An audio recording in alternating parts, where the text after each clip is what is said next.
Before we begin, I just want to say I didn't notice until afterwards, and then I realized the two movies I'm going to put together for this video that are different reviews. They both coincidentally have this actor in it, Johnny Flynn. I don't know, I wanted to say that, I guess, because anyways, I guess let's start talking about the movies I watched. So let's talk about the outfit first. The more I say, the less you will have going into this movie, since I really do recommend watching the outfit already, easily, since it's now streaming on Peacock. And if there's one thing I could think of to get on Peacock, well, that's on Peacock to watch, that is exclusive to watch, because, you know, I'm still finding reasons to, you know, have Peacock. It's a hard choice to say. It's either this movie or Cop Shop. And maybe they have better exclusives, but between this and Paramount Plus, I have no idea how to actually look for anything on there unless I know what I want to watch ahead of time. So, you know, it's great that I have those. Anyways, Netflix might be under scrutiny at the time I'm writing this review, but I always still prefer it since I know how to navigate easily with little problems.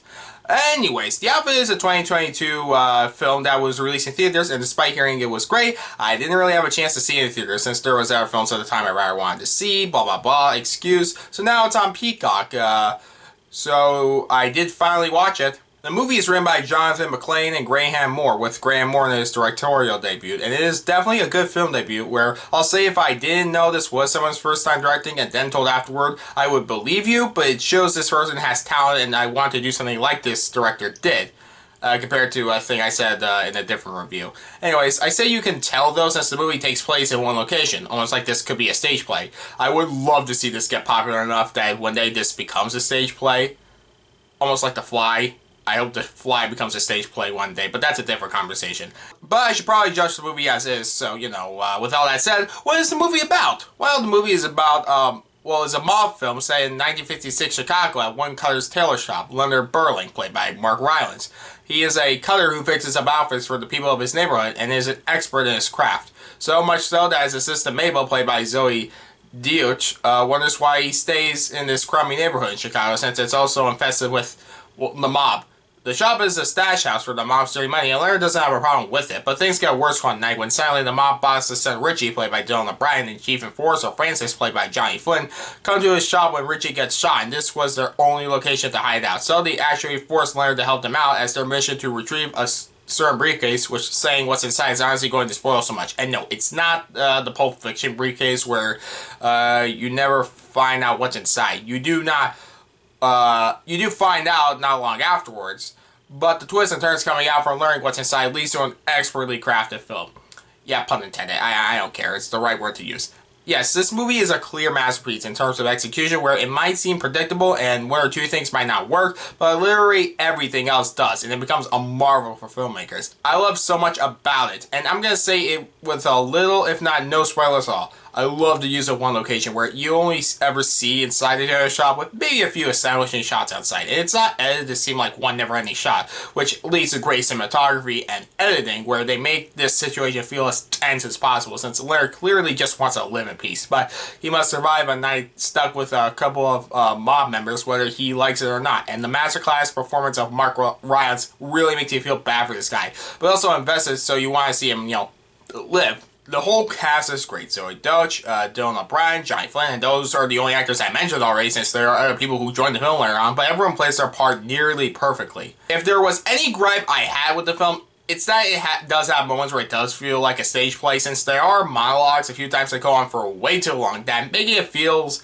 less like real people and more like actors performing on stage, albeit good monologues, but it does somewhat ruin the pacing. But those elements are also great. I love the way the movie is written. I love the scenarios given by the characters that you might not always know what they are thinking. And sure, if you do watch the movie, I'll also say this as a slight problem. It can feel a bit predictable, as in it's one of those movies where it comes full circle, and I love movies where everything does come full circle into play, but if you've seen it before, you can guess how it all ties together, or even other twists presented where it was the first person I guess would be part of this later twist in the story, but that never stopped my enjoyment of the film. I want to make that clear. Honestly, you don't even need to pay attention to the screen. The movie would even work just listening to it like an audio drama since it's enriching to listen to, but it's great to see how it's made, and there's still so much to love.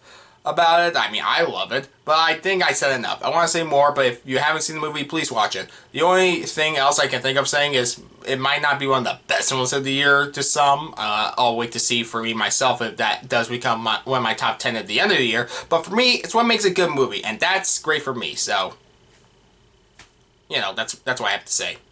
I give the outfit a 9 out of 10. Now that I talk enough about the outfit, let's talk about Operation Mincemeat. It was an interesting film, I'll say that. I hated Sneakerella so much. In fact, I forget if this review is going to come out before or after that one does, but whatever, I'm not going to bog this down with explaining what that is. But I'll just say this. I did have a lot to talk about Sneakerella, and here I should have a ton to talk about, only being the next day since I watched this film. Okay, I should give more of an opinion other than, So, since it sounds like I hated the movie, and I don't. I think it's really good. It's just not that much to talk about, which is weird to consider, given the premise. The movie is based on the book of the same name by Ben McIntyre.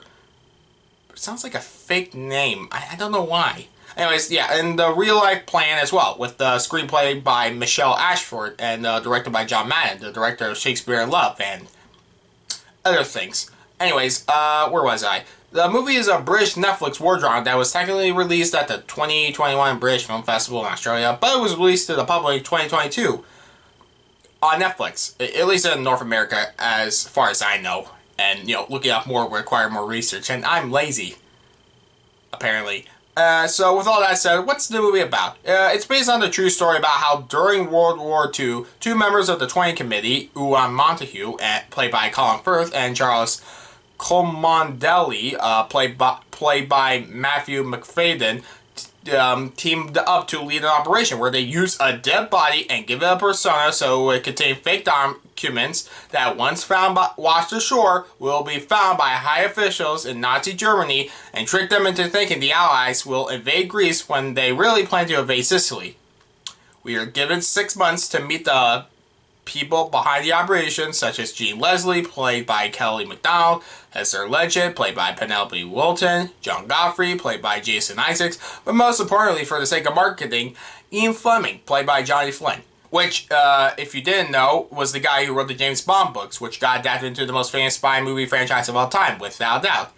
I say this because, as interesting as the plot was, I presume many, such as I, heard that he was going to be in the movie. They said his name in the trailer. There's, narration also by him in the movie randomly sometimes because he's the guy who made James Bond. Obviously, his contributions to the story and war are real. I just spotlight them when I just presume they spotlight him as much as they can when they can because he's the guy who created James Bond.